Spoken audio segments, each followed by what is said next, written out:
Hello दोस्तों, मैं हूं आलिया और आज हम बात करेंगे मिडिल ईस्ट की।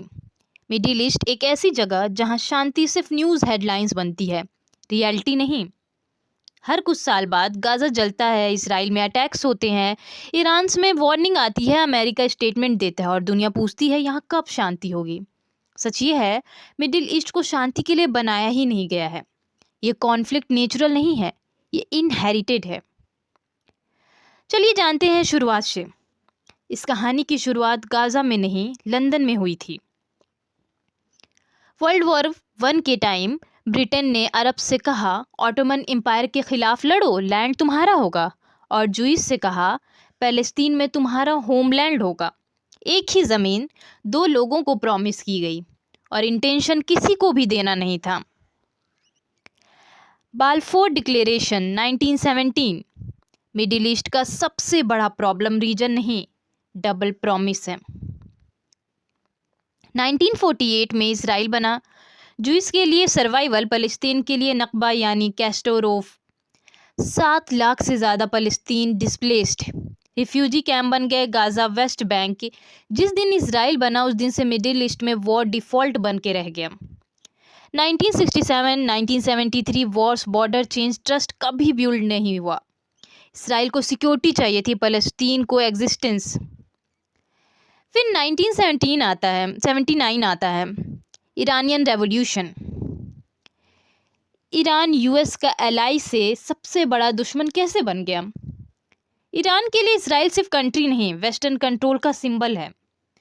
ईरान इसीलिए सपोर्ट करता है हमास को, हिजबुल्लाह को, होतीस को। मिडिल ईस्ट में डायरेक्ट वॉर कम होती है, यहाँ प्रॉक्सी वॉर चलती है। मिडिल ईस्ट में गोलियां लोकल होती हैं, रिमोट कंट्रोल बाहर से होता है। एक ब्रूटल सा सुनोगे, रिलीजन फ्रंट स्टोरी है पर रियल स्टोरी ऑयल बैक है।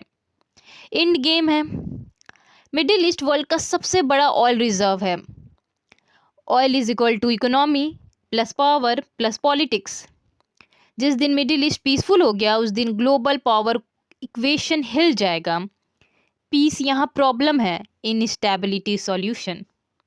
Oslo accords, camp David, Abraham accords. हर बार फोटो सेशन होता है, हर बार हैंडशेक होता है और हर बार ग्राउंड रियलिटी सेम रहती है।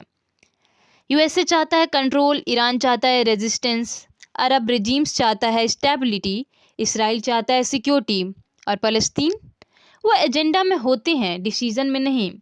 जिसका खून सबसे ज़्यादा बहता है उसी से सबसे कम पूछा जाता है। सच कड़वा है, मिडिल ईस्ट का कॉन्फ्लिक्ट सरवाइव करता है क्योंकि ये यूज़फुल है। किसके लिए यूज़फुल है?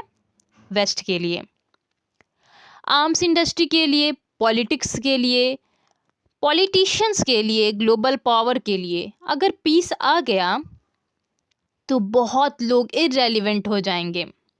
मिडिल ईस्ट कर्स्ड नहीं है, स्ट्रैटेजिकली ट्रैप्ड है। यहाँ प्रॉब्लम लोग नहीं है, प्रॉब्लम है वो हिस्ट्री जो एक्सेप्ट ही नहीं की गई। शायद इसीलिए मिडिल ईस्ट कभी शांत नहीं होता, क्योंकि यहाँ हर जख्म पर नया झंडा लगा दिया जाता है, मरहम नहीं। अगर आप हिस्ट्री को प्रोपेगेंडा के बिना, जियोपॉलिटिक्स को इमोशन के साथ समझना चाहते हो तो चैनल को सब्सक्राइब करो, क्योंकि पावर हमेशा झूठ बोलती है लेकिन हिस्ट्री कभी नहीं।